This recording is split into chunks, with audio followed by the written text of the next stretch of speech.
Hey there, ready to dive into the American woman's psyche? We've got your submitted document all queued up. It's about relationships and what women are looking for, and let me tell you, it's got some really fascinating observations. I'm intrigued. What jumped out at you on the first read-through?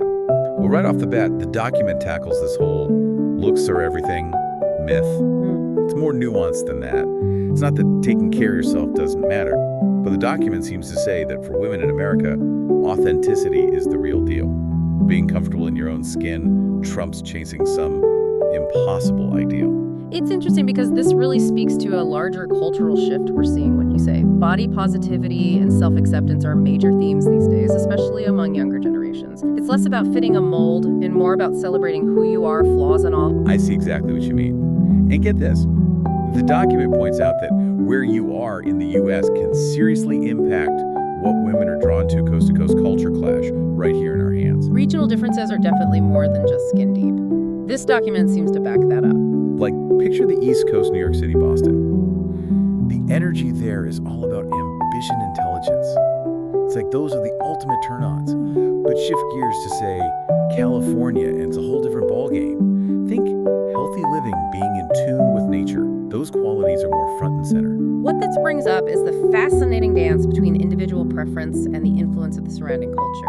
It'd be interesting to explore, for instance, how a woman used to the fast-paced, career-driven vibe of the East Coast might approach relationships if she were to relocate to the more laid-back West Coast or vice versa. So much to unpack there. Totally. And no matter where you are in the U.S., the document is clear. American women place a premium on their independence. They're looking for partners who not only respect their decisions and freedom, but actually value it. That emphasis on independence isn't just some passing trend, it's key. It shapes so much from expectations about roles within the relationship to potential friction points if those expectations aren't aligned. It's like this desire for deep connection, but not at the cost of hard-won autonomy. There's a bit of a paradox there, wouldn't you say? 100%. Speaking of evolving expectations, the document also wades into the importance of emotional intelligence. Book smarts alone don't cut it anymore. Emotional intelligence is the name of the game.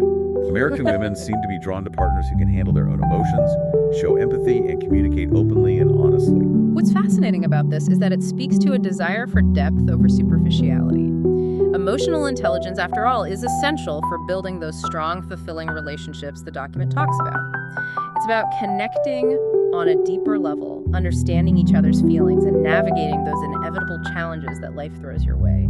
Couldn't have said it better myself. And if you can make her laugh along the way, even better. Speaking of which, the document points to humor as a major green flag. Absolutely. But it's not just any kind of humor that wins hearts. The document is clear about that. It's got to be genuine, respectful humor, the kind that brings people together, not the kind that makes anyone feel uncomfortable or like the punchline. So basically, read the room.